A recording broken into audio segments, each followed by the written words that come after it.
Boa noite, igreja. Estou nervosa. Deixei o nervosismo ali na cadeira, mas eu acho que ele me acompanhou um pouquinho. Então, o tema de hoje é na ousadia do leão. Amém? Gente, como a gente fica nervosa. Amém. Então, vamos lá. Provérbios 28:1. A palavra de Deus diz assim: os ímpios fogem sem que haja ninguém a persegui-los, mas os justos são ousados como um leão. Amém? Pai, em nome do seu Filho amado Jesus Cristo, usa a minha vida, Senhor. O Senhor começou a ministrar por mim, que eu possa, Senhor, falar à tua igreja aquilo que o Senhor quer que seja falado. Em nome de Jesus. Amém. Bom, gente, o leão, nós cantamos aqui que ruge o leão, né? O leão, ele é considerado o rei da selva, porque ele é um animal ousado, confiante, ele sabe a força que ele tem. O leão, ele não entra numa luta, numa disputa com outro animal para perder. Normalmente, ele sabe a força que ele tem, e nós temos a força do Senhor, amém? O Senhor caminha conosco, e ele não nos abandona. Amém. Ousadia é uma característica de uma pessoa ousada. Ah, que legal. Corajosa, confiante, valente, que não tem medo. O medo e a ousadia, ele não combina, não caminha junto. Quem tem medo, a maioria das vezes que a gente tem medo, a gente deixa de fazer coisas, a gente não é ousado. Eu poderia falar de várias passagens bíblicas, de pessoas ousadas e que agiram na ousadia do Senhor, mas eu escolhi falar de 3. Então, vamos lá. A pedrinha de Davi. 3 formas de agir na ousadia. Aleluia. Vou me acalmar, gente, que eu estou nervosa. Então, vimos que Davi foi escolhido, ungido, e o Espírito já estava sobre ele, assim como ele está sobre nós. Amém. Então, disse o Senhor a Samuel: até quando terás dó de Saul, havendo eu o rejeitado, para que não reines sobre Israel? Enche o teu vaso de azeite e venha enviar-te-ei a Jessé, o belemita, porque dentre os seus filhos me tenho provido de um rei. Aleluia. Então, Davi, ele foi escolhido, ele foi ungido, ele foi separado para ser um rei de Israel. Então, eu não vou me aprofundar muito na história de Davi, a maioria que conhece, eu vou falar da ousadia que Davi agiu diante de Golias. Daí acontece a guerra entre os israelitas e os filisteus. Quem faz teologia sabe o que é os israelitas e sabe quem é os filisteus. E os 3 filhos de Jessé, os mais velhos, foram com Saul, seguiram Saul na guerra, na batalha que estava acontecendo. E Davi cuidava, apacentava ovelhas, e Jessé falava para Davi: vai lá, até lá, sobe a montanha e veja como estão seus irmãos e leve alimento para eles. E daí Davi foi, quando chegou lá, viu o que estava acontecendo. E quando Davi estava subindo para levar alimento para os seus irmãos, o gigante Golias vem subindo de encontro a Davi. E quando ele viu o que ele estava acontecendo, e eis que um gigante filisteu, Golias, e todos os outros homens fugiam quando viu aquele gigante. Então, o que eu te falei, quando a gente tem medo, o medo paralisa a gente. Você está subindo lá e encontra um homem de 3 metros de altura. Para mim, acima de 1,5 m é alto. Eu só tenho 1,48 m. Então, estou de salto hoje para aparecer aqui. E Davi foi ousado. Davi falou para Saul que ele ia à frente da batalha. E Saul temeu por Davi, porque Davi era novo, Davi era pequeno ainda. Mas, desculpa, gente. Davi, ousado, falou para Saul que ele havia vencido e que o Senhor já havia o livrara do leão e do urso. Então Saul olha para Davi e diz: vai, o Senhor é contigo. Davi, ousado, tirou todas as vestes de guerra e tomou ali o seu cajado. Em 1 Samuel 17:42 diz assim: e olhando o filisteu, o gigante, o desprezou, porquanto era moço, ruivo e de gentil aspecto. Então, assim, o gigante já viu Davi, pequenininho, moço, bonito, ruivo, pequeno. Falou: ih, desse daí eu vou ganhar. Então, irmãos, a nossa aparência não quer dizer nada. O que nós somos por dentro, o nosso posicionamento, a nossa oração, a nossa vida, a nossa entrega com Deus diz muito mais do que uma aparência. Então, Davi, o que importa é o nosso relacionamento com Deus. Que gigante tem se levantado na sua vida hoje? É o desemprego? É a vida financeira, a vida emocional. Se é o desemprego, irmão, acorda mais cedo e vai procurar emprego. Não fique esperando dentro de casa que não vai vir bater na sua porta, né? Se é a vida financeira, faz uns bicos. Faz umas horas extras. Divulga o seu trabalho. Se é a vida espiritual, ore. Busque um irmão que te ajude em oração. Busque alguém que caminha contigo. Olha, vamos fazer um jejum.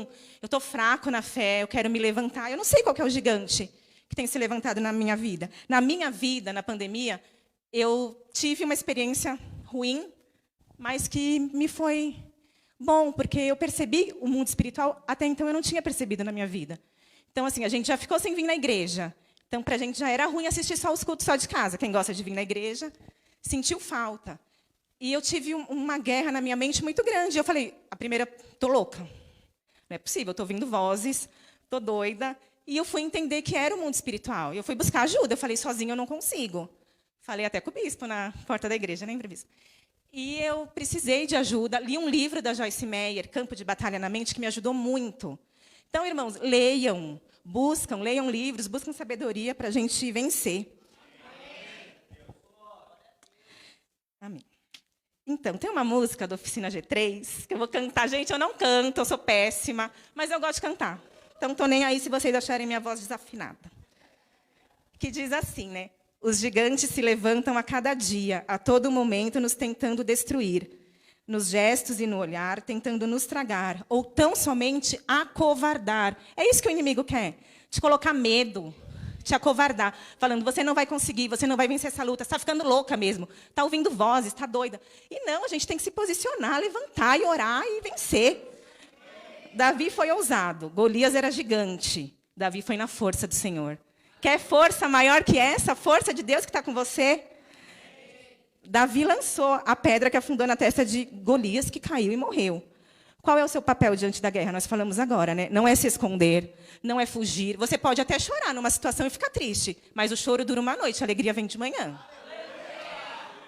Amém? Em Efésios 3:2, eu não sei se eu mandei para a Vitória, que depois, repassando a palavra, eu vi uma coisa. Tem? Efésios 3:2?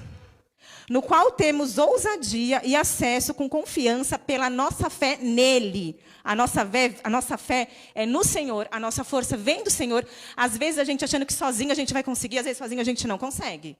A gente precisa de ajuda, a gente precisa de oração. Amém? Vai na ousadia e confiança do Senhor. Se for a vontade do Pai, não há gigante que permaneça vivo. Amém, igreja? Outra que eu vou falar é Elias e a chuva. Esse tem, porque eu mandei.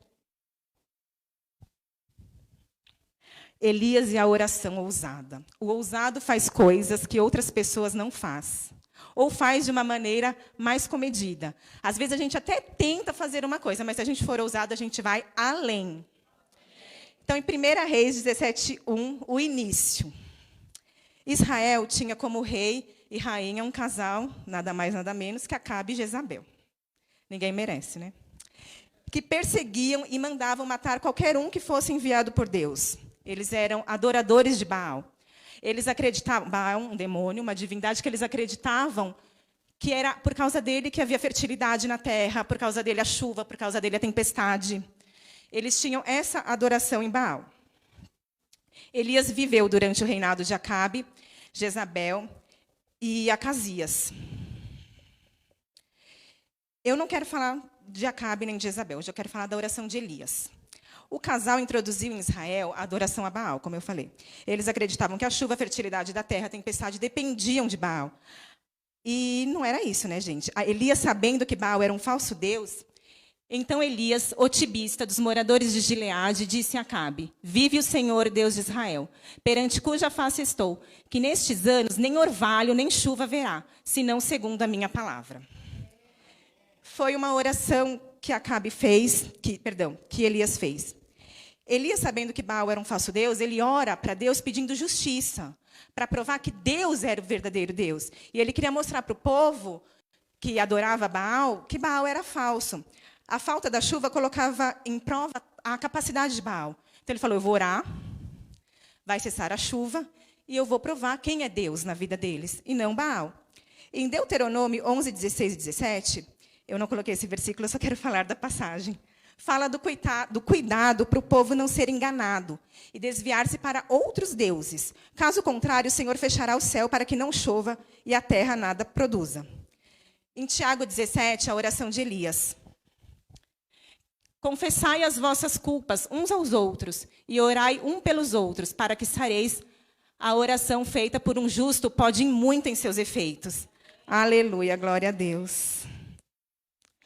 Elias era homem, como nós, sujeitos às mesmas paixões que nós. E orando, pediu para que não chovesse. E por 3 anos e 6 meses, não choveu sobre a terra. Após mais 2 anos de fome, Elias encontra com Acabe e o desafia para fazer o altar de sacrifício. Os sacerdotes de Baal eram 450. E mais 400 de outro poste ídolo. Acontece o quê quando Elias ora? Tem até o corinho, não tem? Elias orou, e o fogo caiu.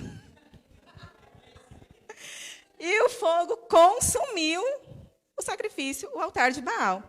Caiu fogo do céu, né? Podemos cantar Fernandinho, né, pastor David? Caia fogo do céu, queima. Só me falta a voz, gente. Um dia ela vai chegar. Fazer aulas, daí chega, né? Caia fogo do céu, queima esse altar. Mostra para esse Deus, mostra para esse povo que há Deus em Israel. E todo o povo disse, só o Senhor é Deus.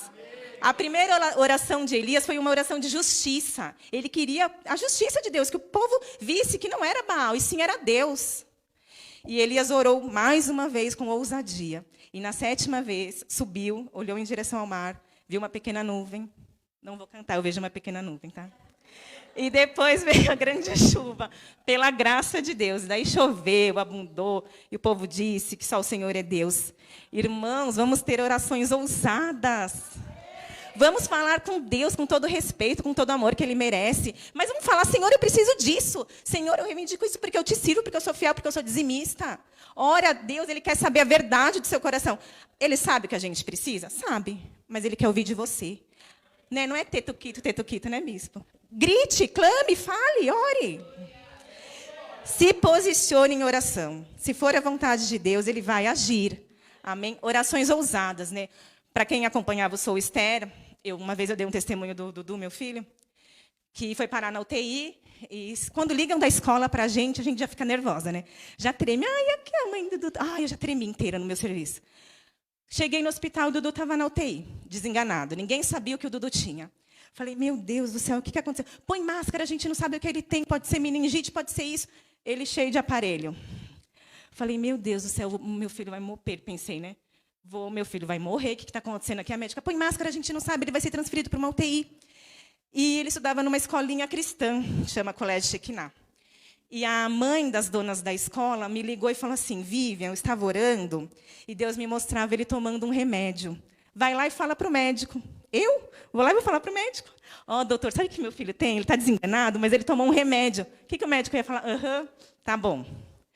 Ela falava assim, Deus me mostrava claramente ele tomando um remédio. Ora e repreende a ação desse medicamento. E eu orei ali, repreendi. Quando meu filho acordou, ele não falava nada com nada. Falei, meu Deus do céu. Daí falei para o médico, olha, aconteceu isso, isso, isso. O médico falou, pode ser, né? Vamos esperar ele acordar. Quando ele acordou, qual foi a primeira coisa que ele falou? Eu tomei um remédio. Olha que oração ousada dela, de me falar, e eu tenho que ir falar isso para o médico, né? Porque ninguém sabia o que ele tinha. Então, ali foi descoberto através da vida dela. Então, vamos ter oração ousada. A fé e a coragem caminham junto com a ousadia. Aleluia. E, para terminar, Pedro e João. Em Atos, livro de Atos. Eu fui estudar sobre o livro de Atos. O que significava, né? Agora que eu faço teologia, eu tenho que estudar tudo, para mim saber direitinho o que falar.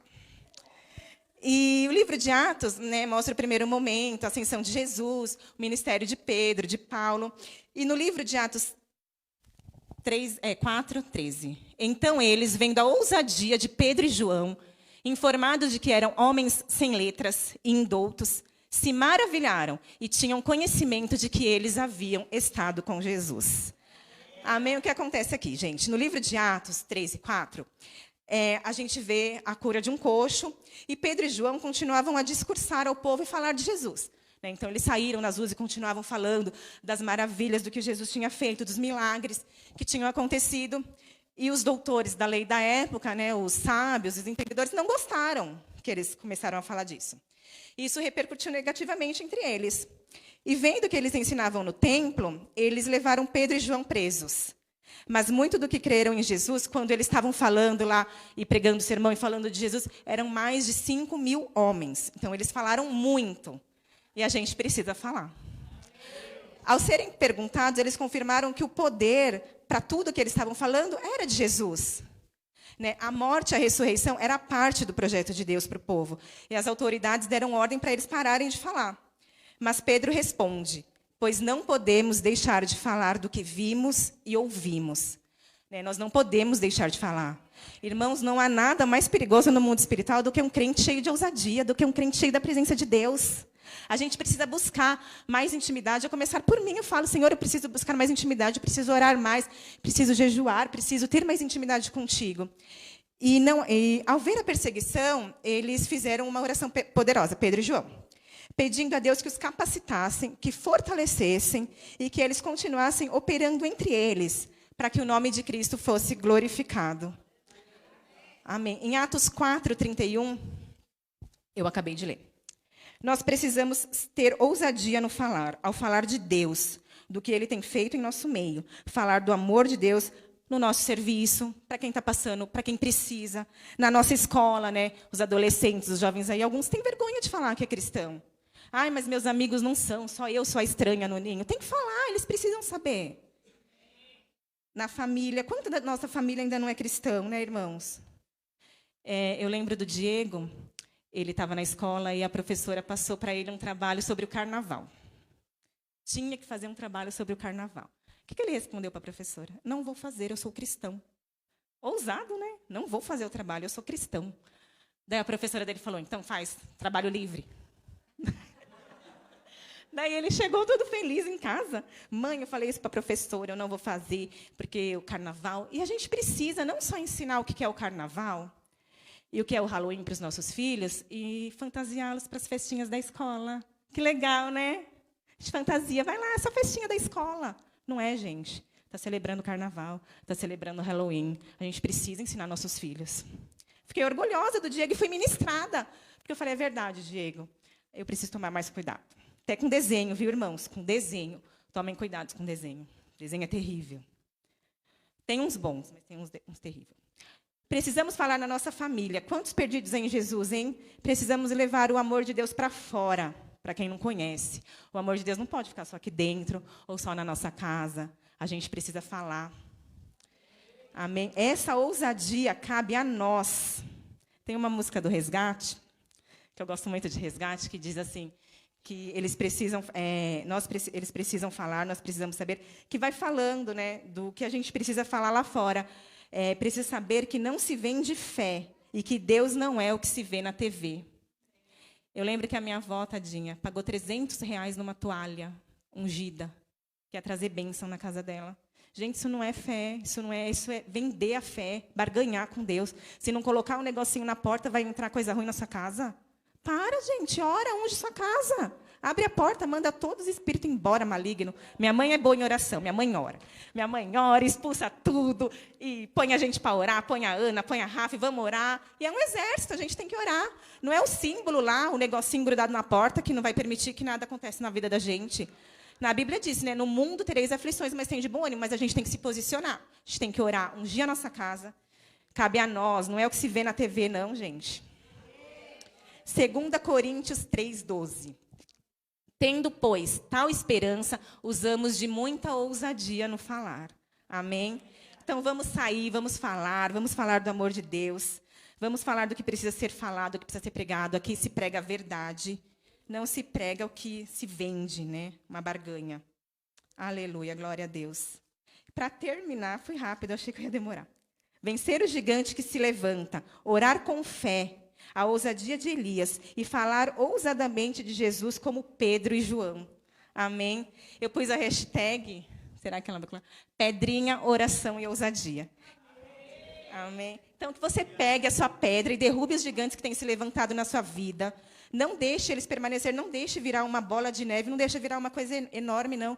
Quando a gente perceber, ali, ó, nas pequenas coisas, nos pequenos detalhes, a gente já tem que se posicionar. A gente tem que orar como Elias orou, ter fé, fazer a justiça de Deus, provar o amor de Deus e falar como João e como Pedro, que não cansaram de falar, e mesmo assim, depois que foram presos, continuaram a falar do amor de Deus. Aleluia.